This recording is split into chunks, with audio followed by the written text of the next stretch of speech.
The rain fell like bullets on Baltimore's harbor district, each drop a reminder that winter didn't care about the homeless, the broke, or the forgotten. Harper Lane pulled her thin denim jacket tighter as she hurried down the wet sidewalk, her sneakers splashing through puddles that reflected the distant lights of cranes and warehouses. 29 years old, bone-tired from another double shift at the Harbor Light Cafe, she had exactly $43 to stretch until Friday. And Friday felt like a lifetime away. She almost didn't hear it over the traffic and rain, a small, broken sob cutting through the night like a knife. Harper stopped, her breath forming clouds in the freezing air. There, hunched on a metal bench at the bus stop, was a little boy, maybe 5 years old, wearing clothes too expensive for this neighborhood but too thin for this weather. His small shoulders shook as he tried to wipe his face with sleeves that were already soaked through. No adult in sight. Just a child, alone, crying in the rain. Harper's chest tightened with a familiar ache, the same one she'd felt at 7 years old, waiting on a similar street corner for a mother who never came back. Without thinking, she walked over and knelt beside him. "Hey, sweetheart, what's wrong?" The boy looked up with eyes the color of storm clouds, wide with fear and hope.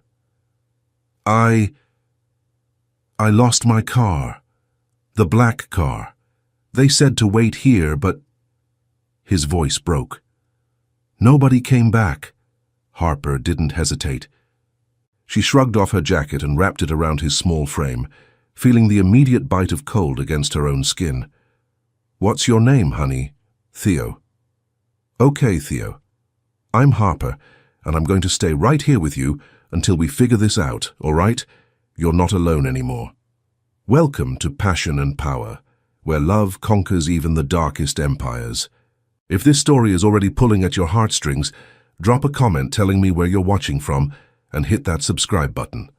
Your support helps me bring you more incredible romance stories that will keep you on the edge of your seat. Now, let's see how one act of kindness changes everything. Harper had learned early in life that kindness was a luxury she couldn't afford. But somehow she'd never been able to stop herself from giving it away. As she sat beside Theo on that freezing bench, her jacket wrapped around his small body, while the rain soaked through her thin sweater, she wondered if this was how her mother had felt, if caring too much was what had driven her to the bottle, and eventually away from Harper forever. 2 years sober, 731 days since her last drink. Harper counted them like rosary beads, each one a small victory against the genetic curse that had destroyed her family. The stress of unpaid bills, of caring for her sick mother, of working 3 jobs just to survive. It all pressed against her sobriety like water against a dam. But she held on, one day at a time. "Tell me about the black car," she said gently, trying to distract both of them from the cold. Theo sniffled. "It's really big. And shiny. Marcus drives it, but Marcus had to go to the bathroom, and he said to wait right here, but that was..." He looked around helplessly. "A long time ago."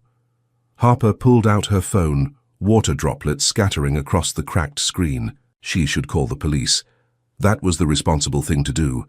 But something in Theo's eyes reminded her too much of herself, that desperate fear of being abandoned, of not being worth coming back for. "You know what?" she said instead.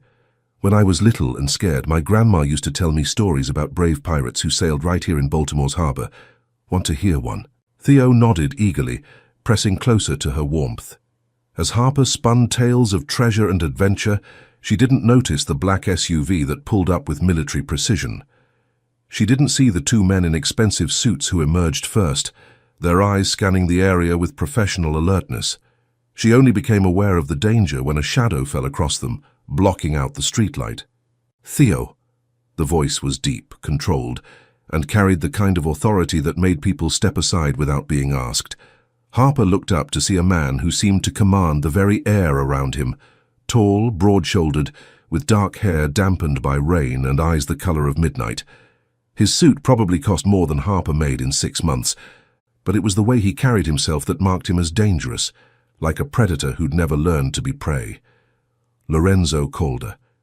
She didn't know his name yet, but she recognized the type. Power, money, the kind of man who took what he wanted and destroyed what got in his way. Theo scrambled up from the bench but didn't let go of Harper's jacket. "Papa, you came back." The relief in the child's voice was heartbreaking, but Harper caught the undertone of surprise, as if Theo hadn't been entirely sure his father would return. Lorenzo's dark gaze moved from his son to Harper, taking in her soaked sweater, her protective posture, the way Theo clung to her jacket like a lifeline. "Who are you?" "Harper Lane." She stood slowly, trying not to show how much his presence unnerved her. "I found him alone. He was cold." "Marcus!" Lorenzo called without taking his eyes off Harper. One of the suited men stepped forward, his face grim. "Sir, there was a miscommunication with the pickup time. I take full responsibility." "Later." Lorenzo's voice cut through the explanation like a blade. He knelt beside Theo, his expression softening in a way that surprised Harper. "Are you hurt?" "No, Papa. Harper told me pirate stories. She kept me warm." Theo held up the denim jacket. "Can she come home with us? Please?" Lorenzo's eyes flicked back to Harper. She was shivering now, her arms wrapped around herself, but her chin was raised in defiance of both the cold and his scrutiny. Most people cowered when they realized who he was. This woman looked ready to fight him if he tried to take the jacket back from his son. "You'll catch pneumonia," he said, standing and shrugging out of his long wool coat. Before Harper could protest, he draped it around her shoulders. The gesture was surprisingly gentle, but the weight of the expensive fabric felt like a chain. "I can't," she started. "You can, you will." His tone brooked no argument. "Get in the car, both of you." Harper's survival instinct screamed warnings. Never get in a car with strangers. Never trust men who commanded fear. Never let yourself be indebted to someone with that much power.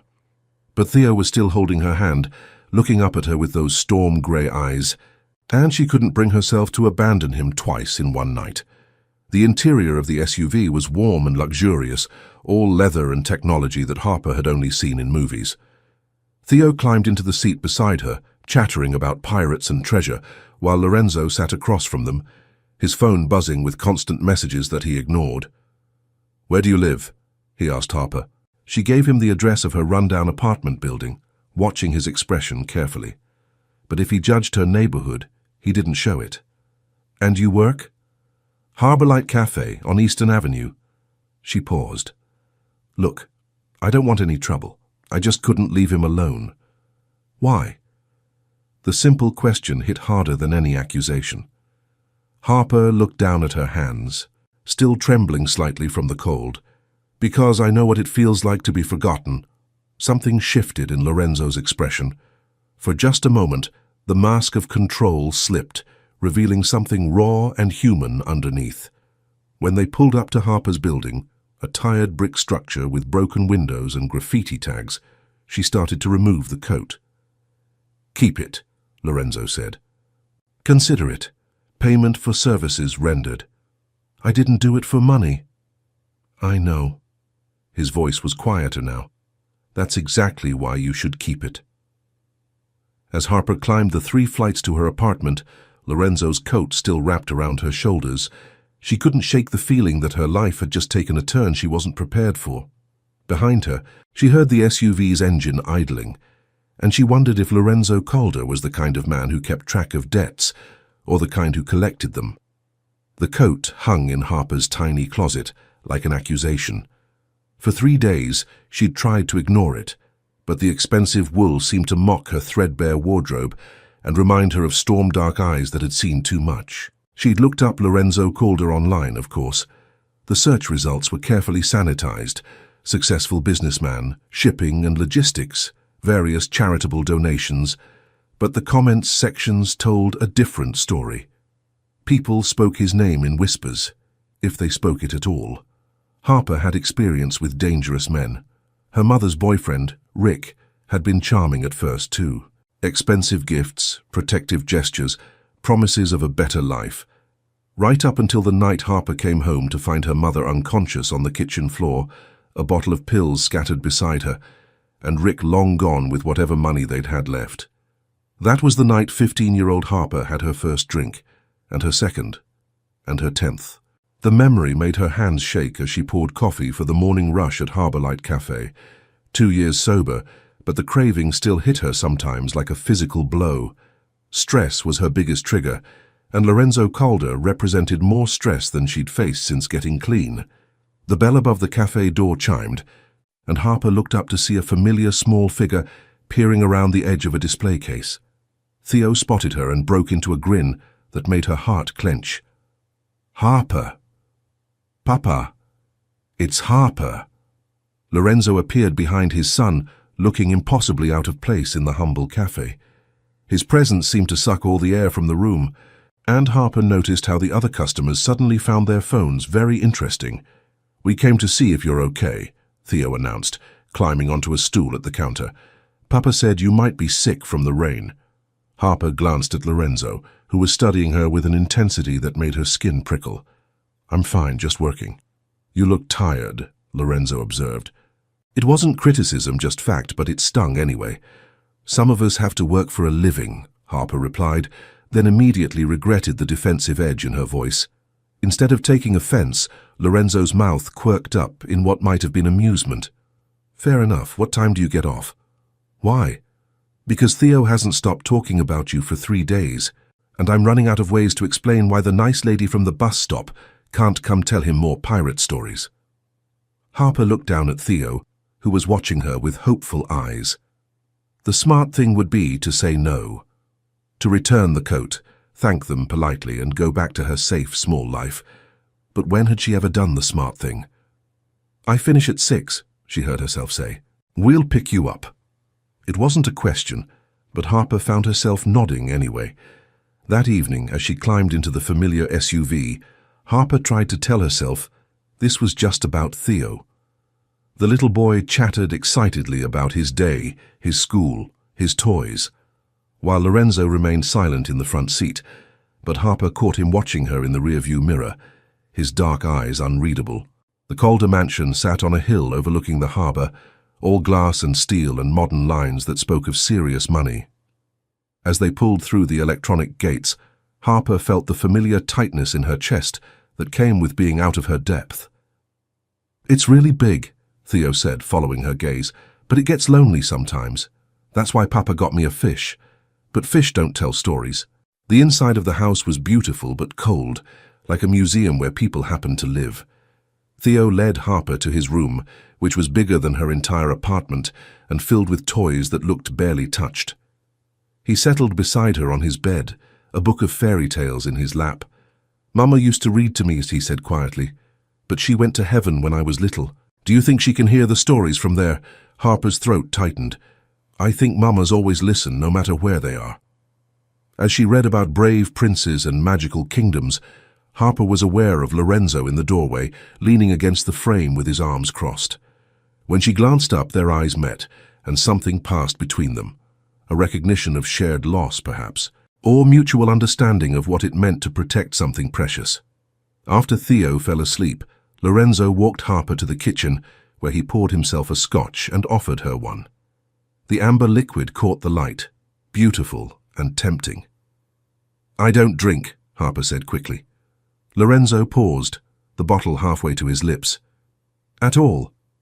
"Not anymore." She didn't elaborate, but something in her tone must have conveyed the weight behind those words. He set down his glass without taking a sip. "Coffee, then?" As he moved around the kitchen with surprising domesticity, Harper found herself studying him.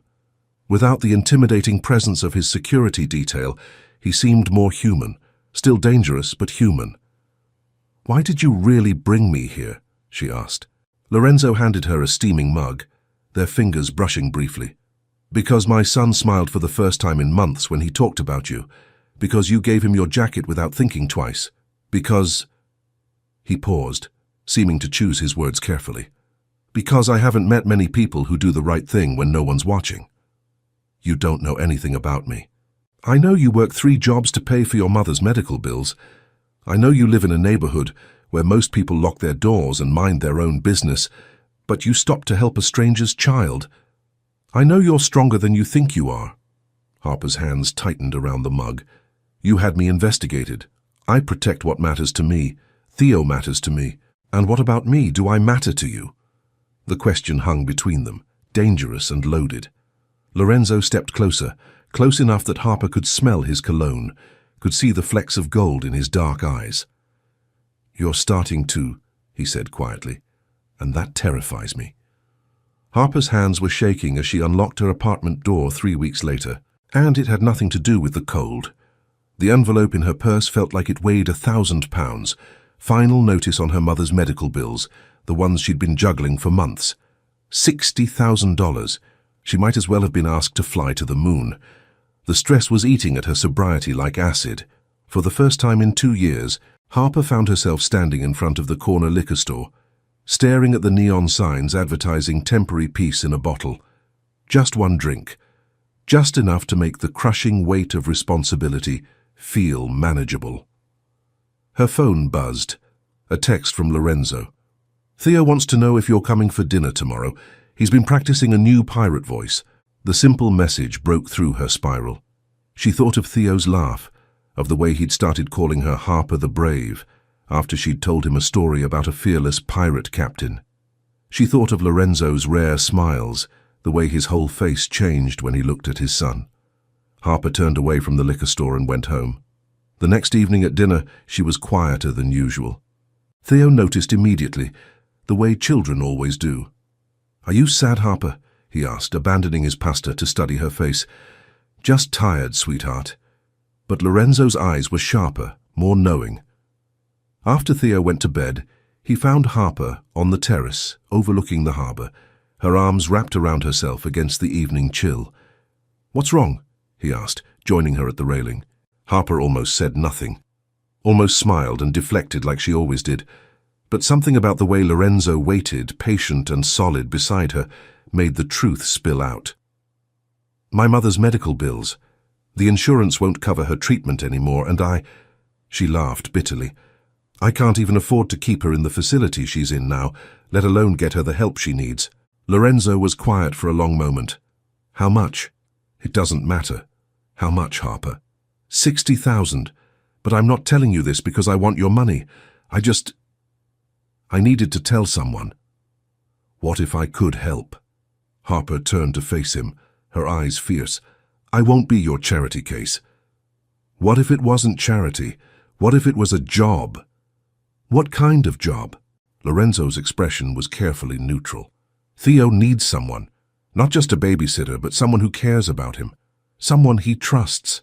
Live here, take care of him, and I'll handle your mother's medical expenses." Harper stared at him. "You want me to move in here?" "I want you to be part of his life, part of—" Lorenzo stopped, seeming to catch himself. The salary would be more than enough to cover everything. It was too good to be true. Harper had learned that when something seemed too good to be true, it usually was.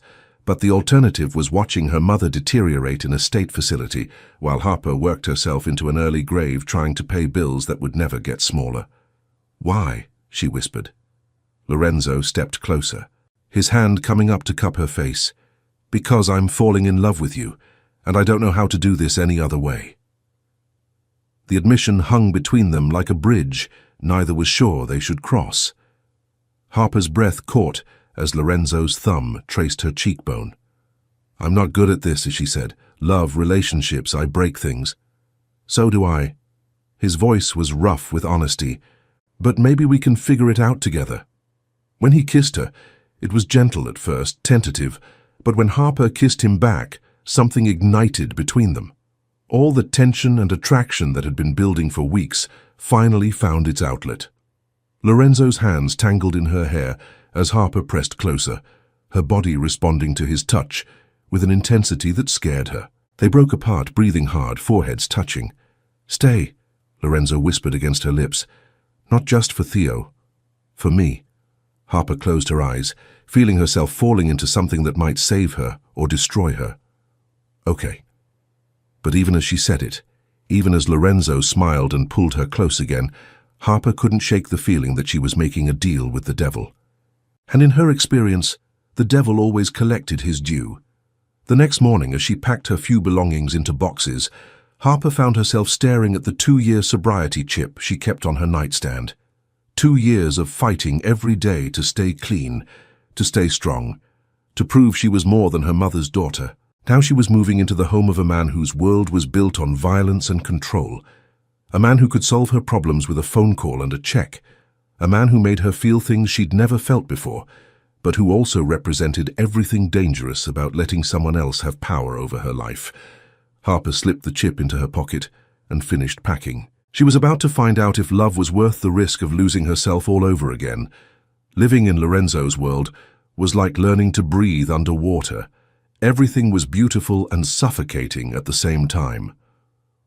Harper had her own room in the mansion's guest wing, but she spent most of her time with Theo, reading stories, helping with homework, and slowly watching the sad little boy transform into someone who laughed easily and often. It was during one of these quiet afternoons that Harper's carefully constructed new life began to unravel.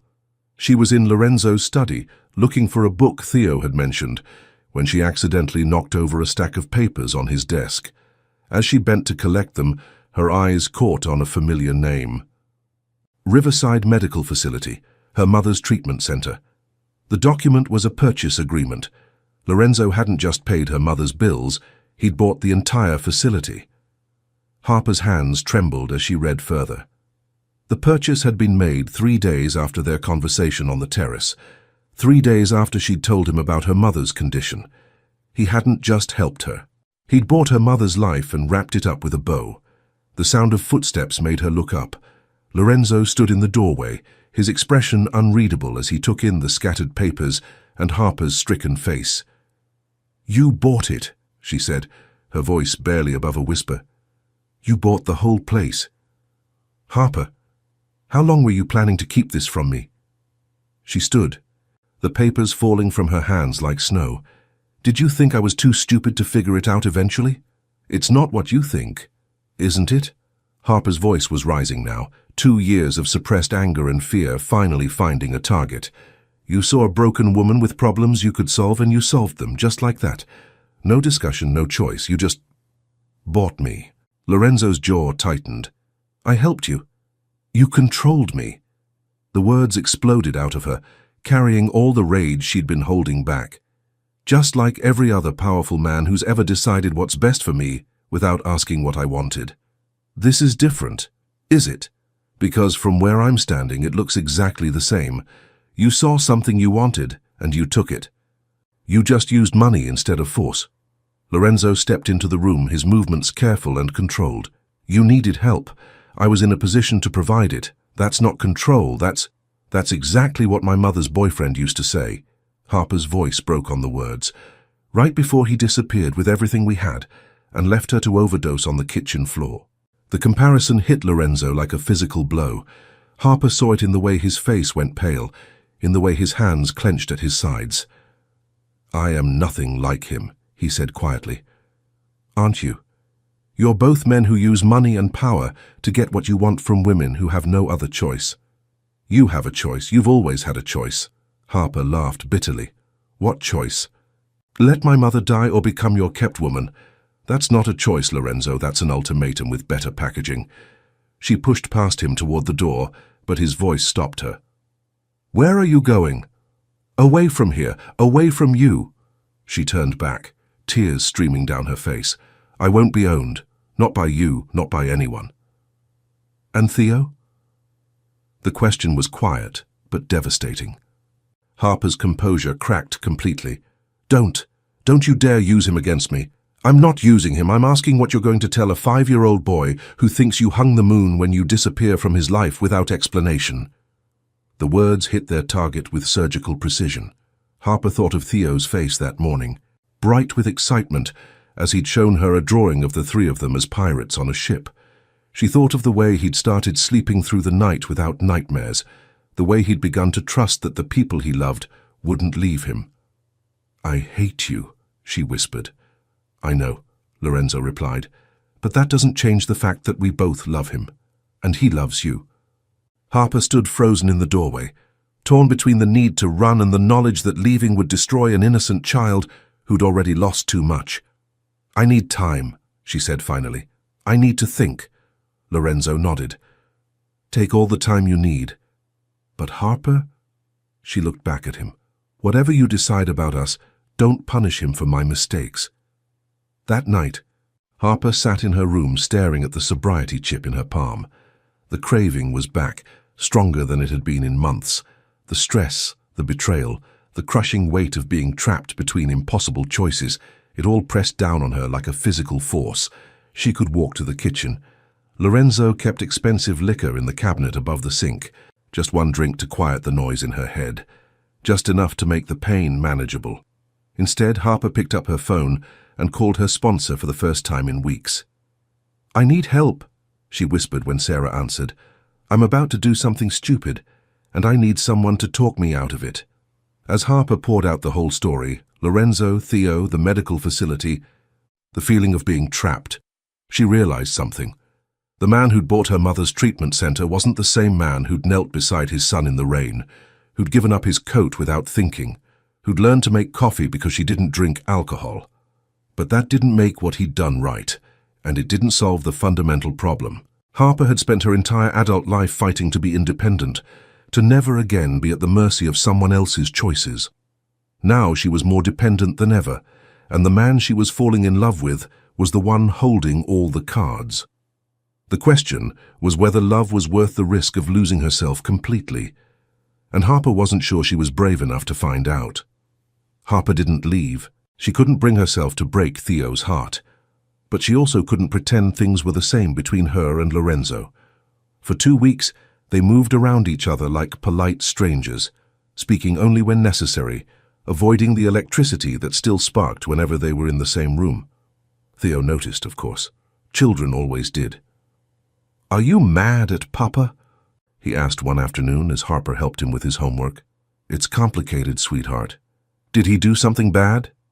Harper looked into those storm-gray eyes that were so much like his father's and tried to find an answer that wouldn't destroy a little boy's faith in the man who was his whole world. "Sometimes grown-ups make mistakes," she said carefully, "even when they're trying to help. But you still love him, right?" The innocent question hit Harper like a punch to the chest. "Why would you ask that?" "Because you look at him the same way Mama used to look at him in the pictures. Like he's the best thing in the whole world, but also like you're scared he might disappear." Out of the mouths of babes. Harper pulled Theo close, breathing in the scent of his shampoo and trying not to cry. "Love is complicated," she whispered, "but it's still love, right?" Before Harper could answer, Lorenzo appeared in the doorway. "Theo, go wash up for dinner." The little boy scampered off, leaving Harper and Lorenzo alone for the first time in days. The silence stretched between them, heavy with unspoken words. "We need to talk," Lorenzo said finally. "I don't think we do." "Harper," her name was a plea. "I know you're angry, and you have every right to be. But we can't keep living like this. It's not fair to any of us, especially Theo." Harper stood, her arms crossed defensively. "What do you want me to say, Lorenzo, that I forgive you? That I understand why you thought buying my mother's life was an appropriate way to handle the situation? I want you to let me explain." "Then explain." Lorenzo ran a hand through his hair, looking more vulnerable than Harper had ever seen him. "When I was 12, my mother got sick. Cancer, my father was. He wasn't a good man, but he had money, connections. He could have saved her.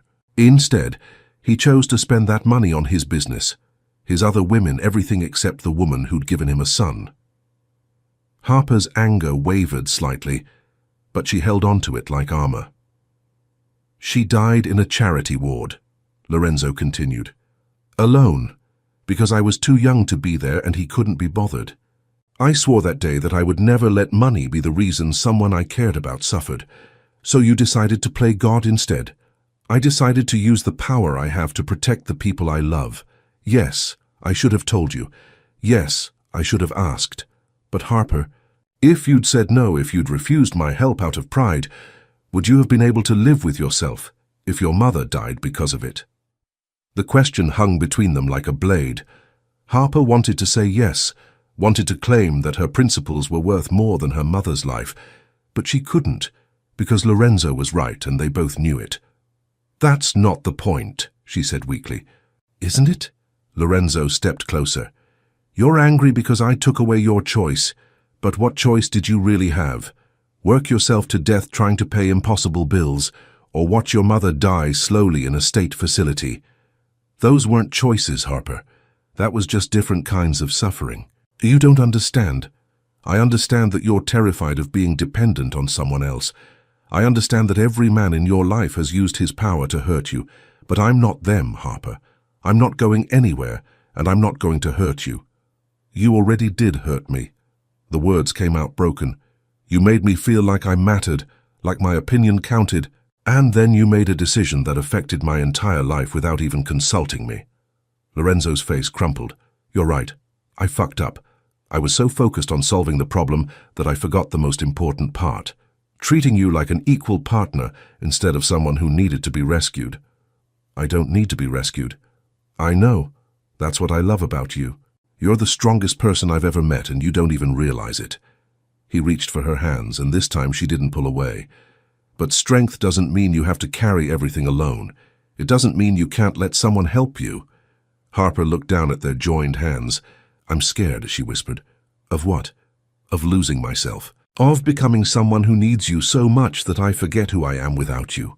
She looked up, tears streaming down her face. My mother was strong once, too, before she met my father, before she started depending on men who promised to take care of her. I watched her disappear piece by piece until there was nothing left but addiction and regret. Lorenzo cupped her face gently. You are not your mother, and I am not your father. What we have, it's not about dependence, it's about choice. Every day I choose you. Every day you choose me. That's what love is. What if I make the wrong choice? Then we figure it out together. But Harper, choosing to trust me, choosing to let me love you, that's not weakness, that's the bravest thing you could do. Harper closed her eyes, feeling herself standing at the edge of a cliff. She could step back, stay safe, keep the walls around her heart intact, or she could jump and trust that Lorenzo would catch her. I need you to promise me something, she said finally. Anything. No more decisions about my life without me. No more solving my problems without asking. If we're going to do this, we do it as equals. I promise. And if I ever ask you to step back to give me space to handle something on my own, you have to respect that. I promise. Harper opened her eyes and saw her future reflected in Lorenzo's dark gaze. It was terrifying and beautiful and completely uncertain, but for the first time in her life, she was willing to take the risk. I love you, she whispered. Lorenzo's smile was like sunrise. I love you too. When he kissed her, it was different from before. Not desperate or uncertain, but sure and steady and full of promise. Harper kissed him back with everything she had, pouring 2 years of loneliness and fear and hope into the connection between them. They broke apart when they heard small footsteps on the stairs. Are you done being mad now? Theo asked from the doorway, his face hopeful. Harper laughed through her tears. Yes, sweetheart, we're done being mad. Good, Theo said matter-of-factly, because I drew us a new picture, and in this one we're all smiling. As Lorenzo pulled both Harper and Theo into his arms, Harper felt something settle in her chest. For the first time in her life, she was home. Not in a place, but with people who chose her every day just as she chose them. It wasn't perfect. There would be more fights, more misunderstandings, more moments when her past tried to convince her that happiness was temporary. But Harper was done running from love. She was ready to fight for it instead. Years later, Harper would look back on that rainy night in Baltimore as the moment her real life began. Not because a powerful man had rescued her, she'd never needed rescuing, but because she'd chosen to rescue herself by opening her heart to love.